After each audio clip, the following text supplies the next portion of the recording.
오늘도 하나님의 은혜가 충만하시기를 기도합니다. 오늘 하나님의 말씀은 출애굽기 14장 15절입니다. 여호와께서 모세에게 이르시되 너는 어찌하여 내게 부르짖느냐 이스라엘 자손에게 명령하여 앞으로 나아가게 하고. 뒤에서는 이집트 군사들이 죽이려고 쳐들어옵니다. 앞에는 거대한 바다가 가로막혀 있습니다. 이스라엘 백성들은 도관에 든 쥐 모양 완전 몰살 당하게 생겼습니다. 혼비백산한 이스라엘 백성들은 하나님을 원망했다, 모세를 원망했다, 다시 사람들을 모아 이집트 백성들에게 항복하러 가자. 아우성입니다. 아비규환입니다. 어찌할 자를 몰라 합니다.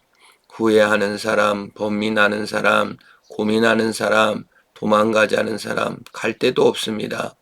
그런데 모세는 하나님께 기도합니다. 하나님 살려주십시오. 앞으로도 나갈 수도 없고 뒤로 갈 수도 없습니다. 그런데 여호와 하나님께서 부르짖는 모세에게 말씀하십니다. 어찌 내게 부르짖느냐? 이스라엘 자손에게 명령하여 앞으로 나아가게 하라. 참 하나님께서는 우리에게 부르짖으라고 하시지만 또 하나님께서는 앞으로 나아가라고 하십니다. 선을 넘어 경계선을 넘어 가는 것입니다. 바다가 나를 가로막지만 바다의 발을 내디디는 것입니다. 그것을 통해서 하나님께서는 일하시고 새롭게 하시는 것입니다. 나의 한계를 뛰어넘는 것입니다. 내 생각의 한계를 뛰어넘는 것입니다. 나의 상식을 뛰어넘을 때가 있습니다. 하나님께서는 상식과 생각을 넘어 내가 한 단계 진일보하며 믿음의 성숙을 나타내시기를 원합니다. 내 안에 있는 고집과 내 안에 있는 게으름을 뛰어넘는 것입니다. 하나님의 일하심을 바라보고 뛰어넘는 것입니다. 이스라엘 백성들은 그 경계를 뛰어넘어야 했습니다. 앞으로 나아가야 했습니다.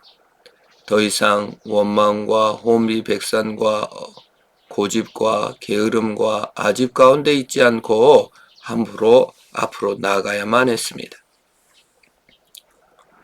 하나님께서는 구체적인 방법 또한 말씀하십니다. 지팡이를 들고 손을 바다 위로 내밀어 그것이 갈라지게 하라.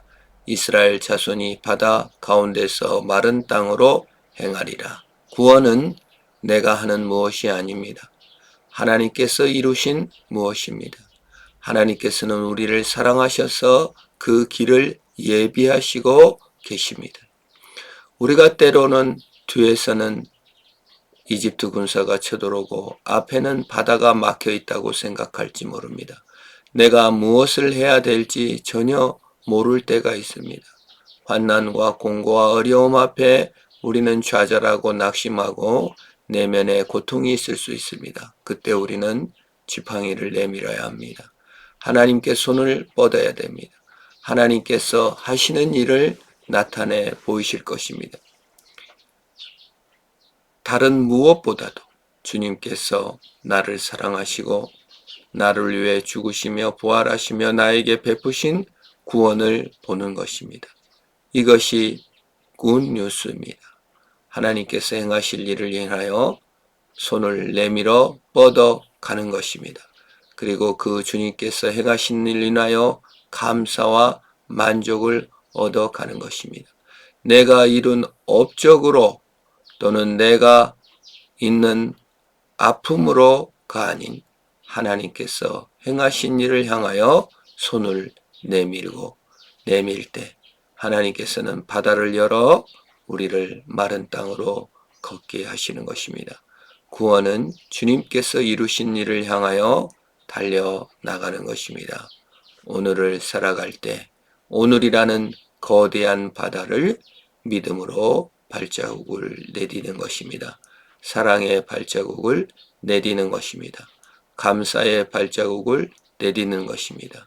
만족의 발자국을 내디는 것입니다. 하나님께서 그 길이 감사와 만족이 되게 하시고 구원의 감격으로 인하여 살게 하시는 믿음으로 승리하는 하루가 되어야 합니다. 너희는 어찌하여 부르짖고 있느냐? 이스라엘 백성으로 앞으로 나가게 하라. 우리 하나님께 부르짖고 발을 한 발자국 내딛어 오늘도 승리하는 하루 되시기를 축원합니다. 하나님 감사합니다. 우리의 뒤에는 이집트 군사가, 앞에는 바다가 막혀있는 험한 지경에 있을지라도 우리에게 구원을 베푸시는 하나님의 능력을 믿습니다. 주님이 행하신 일을 인하여 감사의 발자국을, 주님의 행하신 일을 인하여 만족의 발자국을, 주님의 행하실 일을 인하여 믿음의 발을 내딛게 하옵소서. 오늘이라는 기쁜 바다에 주님께서 내 발을 내딛게 하시고 또 믿음으로 승리하는 하루가 되게 하옵소서. 예수님의 이름으로 기도합니다. 아멘.